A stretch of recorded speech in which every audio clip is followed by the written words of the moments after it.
안녕하세요. 크립토 노마드입니다. 러시아의 우크라이나 침공 이슈가 모든 이슈를 잡아먹는 듯한 모습을 보이고 있습니다. 그게 뭐가 됐든 명분 만들기에는 정치인들에게는 참 좋은 이슈일 수 있겠다, 이런 생각이 새삼 강하게 드는 것 같습니다. 주식시장도 비트코인 시장도 우크라이나 전쟁 리스크로 인해서 힘을 못 쓰는 상황이 이어지고 있습니다. 글로벌 주식시장은 모두 하락세를 확인하고 있고 비트코인은 38,000달러 돌파 테스트를 이어가고 있습니다. 지금 단계에서 가장 큰 관심사는 과연 이번 우크라이나 침공이 전면전으로 이어질 것인가 하는 부분인데, 지금 돌아가는 꼴을 보면 꼭 그렇지는 않을 수도 있을 것 같습니다. 이와 관련해서 UBS가 아예 대놓고 전면전으로 번지지는 않을 것이다, 이렇게 말하고 있습니다. 전쟁 이슈가 시장을 흔들고 있는 것 자체만 놓고 보면 일단 주식이든 암호화폐든 직격탄을 받다 보니까 겁이 날 수도 있겠지만, 과거 전쟁사를 보면 분명 투자 시장에는 악재였지만 시장은 대략 2달도 안 돼서 전쟁 충격을 벗어났습니다. 오히려 전쟁이 터진 뒤에 주가가 반등하는 경우도 있었는데, 이번 우크라이나 상황은 어떻게 예측할 수 있을지 짚어보도록 하겠습니다.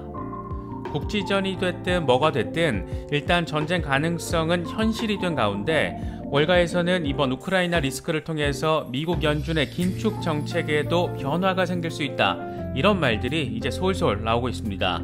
이런 분위기 가능성과 전망에 대해서는 여러 영상들 통해서 앞서 짚어봤었는데, 이번에는 JP 모건이 대놓고 연준의 긴축 정책이 궤도 수정을 할 수 있다, 이렇게 밝혔습니다.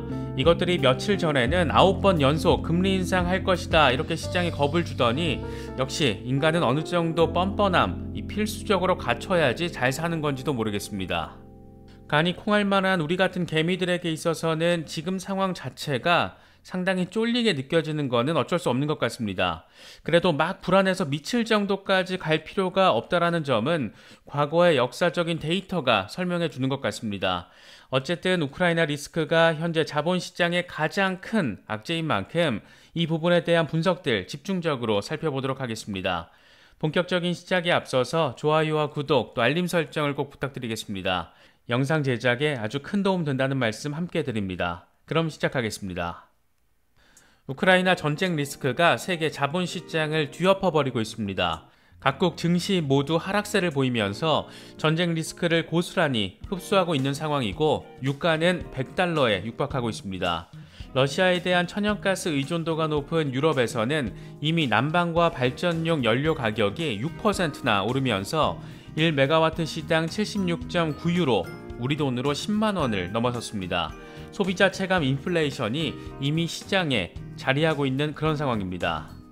비트코인 역시 38,000달러 전후에서 횡보를 이어가면서 어려운 상황을 내보이고 있습니다. 상승세가 확 꺾인 것은 많이 아쉬운 부분이지만 그래도 38,000달러 돌파 시도를 이어가고 있고, 그나마 이 정도 버텨주는 게 다행이라면 다행인 것 같습니다.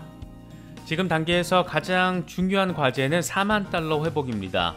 이와 관련해서 코인텔레그래프의 기고가 라케시 우페드히에는 지난 며칠 동안의 급격한 매도로 인해서 RSI가 마이너스가 됐고, 비트코인은 20일 지수이동 평균인 4만 달러에서 하락했다. 이건 저항이 적은 쪽이 아래쪽이라는 것을 의미한다라고 진단했습니다. 그러면서 황소 세력은 39,600달러 위로 다시 밀어 올리려는 시도를 하고 있다. 곰 세력이 여기서 버틸 경우에 매도세가 심화되면서 36,250달러에서 35,507달러까지 떨어질 수도 있기 때문에 중요한 구간이다, 이렇게 말할 수가 있다. 반대로 황소 세력이 39,600달러 위로 올리고 유지할 경우에는 45,821달러까지 상승할 수 있는 가능성이 생긴다라고 진단했습니다. 기술적인 분석이 늘 중요하긴 하지만 사실 지금 상황에서는 이 같은 기술적인 분석 전망보다는 이슈적인 영향이 훨씬 더 크기 때문에 우크라이나 리스크가 미치는 파급력에 대해서 조금 더 관심을 가져야 할 수밖에 없을 것 같습니다. 가장 큰 프레임이라고 할 수 있는 미국과 러시아의 갈등 구조 차원에서 바라보면 이게 좀 이상한 구석들이 조금 있긴 합니다. 먼저 바이든 대통령은 푸틴 대통령이 우크라이나 동부 지역에 진입하는 것을 승인한 것과 관련해서 침공이라고 표현을 안 해서 구설에 올랐다가 뒤늦게 침공이라고 못을 박는 모습을 보였습니다. 미국 행정부 관계자의 브리핑 발언이 불씨가 됐는데 러시아는 2014년부터 해당 지역을 점령하고 있다. 러시아군은 이 지역에서 계속 주둔해왔다. 이렇게 밝히면서 마치 돈바스 지역에 대한 진입을 침공으로 바라보지 않는다는 듯한 입장으로 해석이 되면서 뒷말을 남겼던 겁니다. 이와 관련해서 워싱턴 포스트의 경우에는 백악관이 러시아가 우크라이나를 침공했는지 아닌지를 놓고 씨름을 하고 있다. 아예 이렇게 제목을 뽑으면서 바이든 행정부가 아직 명확한 전쟁 스탠스조차 확립하지 못하고 있다는 점을 꼬집었습니다. 미국의 정치 전문 미디어인 폴리티코는 푸틴이 돈바스에 병력을 보내는데 백악관은 침공이라는 말을 회피하고 있다. 이렇게 직접적인 분석을 내놓기도 했습니다. 물론 이게 멍청해서 그렇다라고 볼 수도 있겠지만 러시아에 대한 에너지 의존도가 높은 유럽 동맹들을 고려한 나름의 전략적인 입장이라는 해석도 가능할 것 같습니다. 결국 미국 입장에서는 진짜 전면전이 발생했을 때를 대비해서 지금은 외교적인 출구 가능성을 조금 더 남겨두고 그래서 제재 수위에 대해서도 아직 명확하게 이 최고 수준으로 끌어올리지 않은 것으로도 볼 수 있습니다. 그래서인지 반나절 뒤에 백악관은 이번 러시아의 대응을 침공이다 이렇게 못 박으면서 국제사회 제재에 대해서 목소리를 높이는 모습을 보였습니다. 그렇다면 이번 러시아의 우크라이나 동부 진입이 전면전으로 번질 수 있을지부터 따져봐야 하는데 예단은 어렵겠지만 그럴 가능성이 높지 않다라는 전망이 조금은 더 우세한 모습입니다. 이와 관련해서 UBS는 지금까지 고조된 위기 상황이 서방의 심각한 제재를 촉발하고 유럽으로 에너지 흐름을 위협할 수 있는 전면적 갈등으로는 아직 기울지 않았다라고 바라본다 이렇게 진단했습니다. 그러면서 세 가지 중요 포인트를 제시했는데 먼저 교착 상태로 이어질 가능성을 언급하면서 투자자들은 현장에서 변화하는 상황, 서방의 가능한 제재, 새로운 외교적 노력 이것들 사이에서 균형을 맞춰야 한다. 이런 다소 뻔한 분석을 제시했습니다. 다음으로는 서방의 제재 수위에 주목하면서 우리는 서방이 위협해온 전면적인 제재가 시행될지 의심스럽다. 서방의 대응은 상황 변화에 따라서 함께 달라질 것이고 지금 단계에서는 러시아와 유럽 사이의 에너지 흐름에 영향을 미치지 않을 것이라고 바라본다. 이렇게 주장했습니다. 그러면서 이렇게 하면 국제사회는 계속 외교적 문을 열어둘 수 있고 세계 경제와 금융시장에 미칠 여파를 실질적으로 제한할 수 있다라고 분석했습니다. 마지막으로는 긴장이 더 고조되고 잠재적으로 심각한 수준의 제재 가능성을 거론하면서 현재 단계에서 어떤 일이 최종적으로 일어날지 최종 결론을 내리기에는 너무 이르고 최악의 가능성도 배제해서는 안 된다. 이렇게 마지막에 어정쩡한 출구를 남겨두는 모습을 보였습니다. 결국 에너지 이슈가 워낙 크고 이게 막히면 유럽발 인플레이션 강화, 더 나아가서 스태그플레이션으로도 번질 수 있는 만큼 러시아가 뻔뻔하다 싶게 과시하고 있는 에너지 패권이 지금 지구상의 정치 지정학적 패권에 있어서 상당히 심각한 수준으로 강력하게 영향을 미치고 있다고 볼 수 있습니다. 폴리티코의 경우에는 이번 우크라이나 사태로 냉전 시즌2가 현실화됐다 이렇게 평가하기도 했습니다. 그렇다면 과연 이놈의 우크라이나 전쟁 리스크가 얼마나 더 자본시장을 뒤흔들 것인가? 우리 같은 개미들 입장에서는 이런 부분이 궁금할 수밖에 없는데 사실 이건 아무도 지금 단계에서 정확한 예측이나 예단이 불가능합니다. 다만 과거의 데이터가 보여주는 전반적인 방향성을 바라보자면 어느 정도 예상 범위 정도는 설정할 수 있지 않을까 그런 생각이 들기도 합니다. 역사적으로 모든 전쟁은 금융시장에 상당히 큰 악재로 작용했습니다.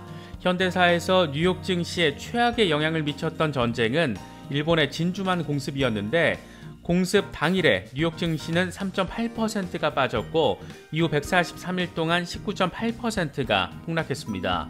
이라크의 쿠웨이트 침공 당일에는 1.1% 하락에 그쳤지만 이후 71일 동안 16.9%가 하락했고 한국전쟁 당시에는 23일 동안 12.9% 하락했습니다. 9.11 테러 사건 당일에는 뉴욕 증시가 4.9% 빠졌고 이후 11일 동안 11.6% 폭락했습니다. 전쟁의 여파는 평균적으로 22일 동안 뉴욕 증시에 영향을 미쳤고 전쟁 충격을 극복하는 데는 평균 47일이 걸린 것으로 나타났습니다. 물론 이번 우크라이나 리스크가 과거와 동일한 패턴을 밟게 될지는 미지수입니다. 우크라이나 사태는 지난해 4월부터 지정학적 긴장감이 고조된 뒤에 지난해 12월부터는 전쟁 가능성이 본격적으로 거론되면서 이미 100일 가까이 세계 증시의 악재로 작용하고 있습니다. 역사적으로 대부분의 전쟁이 예고 없이 발생했다라는 점과 비교해보면 이런 우크라이나 전쟁 예고는 전례 없이 예고 기간이 길다라고도 할 수 있습니다. 그만큼 불확실성이 현재 시장을 지배하고 있다는 것으로도 볼 수 있는데, 거꾸로 말하면 일단 전쟁이 전면전이 난 뒤에 일주일 정도 안에 전쟁 정리가 마무리가 되면 불확실성이 제거가 되면서 오히려 악재 해소로 시장이 받아들일 가능성도 충분히 생각해 볼 수가 있습니다. 전문가들 사이에서는 진짜 전면전으로 가더라도 일주일 안에 마무리될 가능성이 높다. 그게 아니면 지금까지 8년 동안 이어져온 국지전 양상으로 지속적으로 갈 가능성도 생각해 볼 수 있다. 이 정도 말들이 계속해서 나오고 있습니다. 역사적으로 전쟁 발발 이후에 평균 47일 뒤면 증시 회복이 이루어졌다라는 것인데, 물론 평균의 함정이라는 게 있지만 그래도 분석할 만한 기준점이 다소 모호하기 때문에 러프하게나마 이걸 적용을 하면 대략 한 달에서 한 달 반 정도 지금의 불안한 장세가 이어지면서 회복될 가능성이 있다. 이렇게 바라볼 수가 있습니다. 재미있는 것은 이 기간 안에 미국 연준의 3월 FOMC 회의가 벌어진다라는 겁니다. 과연 지금의 상황, 그러니까 이미 유럽에서 천연가스 가격이 폭등하고 있고 유가가 100달러에서 육박해서 150달러 이상으로 폭등할 가능성까지 나오고 있는 이런 상황, 다시 말해서 인플레이션이 최악의 상황으로 치닫고 나아가서 스태그플레이션 가능성까지 거론되고 있는 지금의 상황에서 연준이 과연 고강도 금리 인상을 단행할 수 있을까? 이게 사실 쉽지 않은 결정이 될 수밖에 없습니다.